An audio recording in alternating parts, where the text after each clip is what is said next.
For today's mini vlog nga pala, nandito kami ngayon sa Ibahay Public Market. Dumaan nga pala kami rito para makabili ng donut. Ito nga pala kami bibili sa Dunkin Donut. Dahil matagal na nga rin pala ako nagkikrave ng pistachio na donut, kaya dumaan nga pala kami rito. Tinanga lang talaga ay may natira pa na isa. Dahil tuwing pupunta nga pala kami sa branch nila sa Kalibo ay parati nga pala na wala na silang display. Na nga rin siguro yung tinda nila na pistachio dahil tuwing pupunta nga pala kami roon ay hapon na. Kaya rin nga pala bumili kami ng donut dito sa Ibahay para dalhin nga pala sa gagalaan namin. Wala rin nga pala sa plano yung gala namin at biglaan nga lang pala ito. Bago nga pala kami dumiretso sa gagalaan namin ay dumaan nga pala kami rito sa Andox. Ito nga pala kami kakain sa Nabas na branch ng Andox nila. Kumain nga pala muna kami dahil medyo may kalayuan pa nga pala yung pupuntahan namin. Plano nga pala sana namin napuntahan ay sa Antique. Bigla nga lang pala nagiba yung plano namin napuntahan. Plano na pupuntang Antique pero dito nga pala kami napunta sa Buruanga. Dahil ilang beses na nga rin pala kaming pabalik-balik ng Antique kaya dito nga pala muna kami sa Buruanga. Summer nga pala kasi ay ilang beses nga pala kami pabalik-balik sa Antique. Hindi nga pala ako nagkakamali ay nasa 3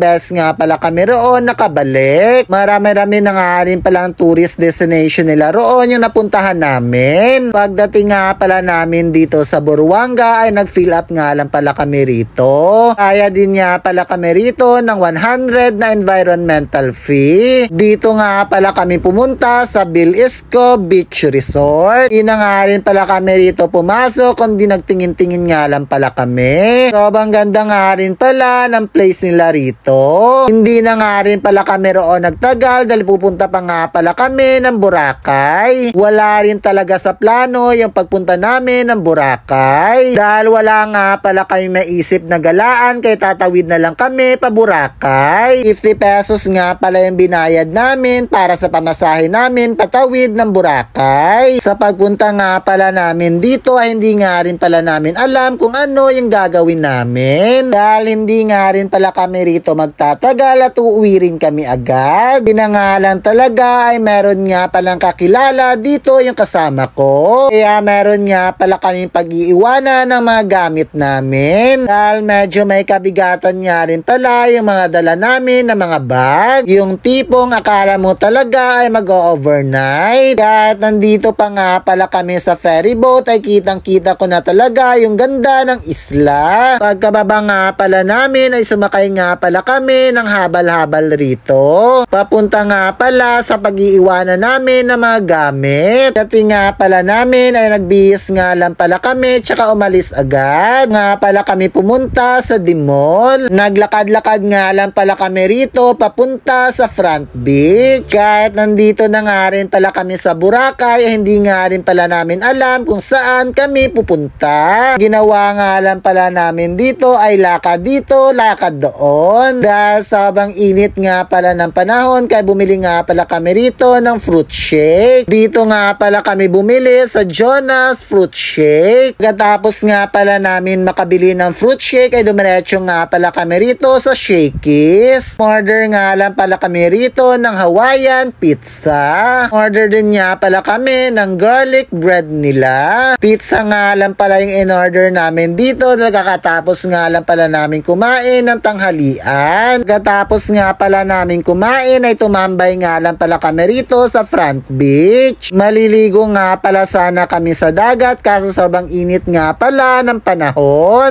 Sobrang init nga pala kaya bumalik na nga pala kami sa pinag-iwanan namin ng gamit. Pagdesisyonan nga pala namin na maligo sa cold spring.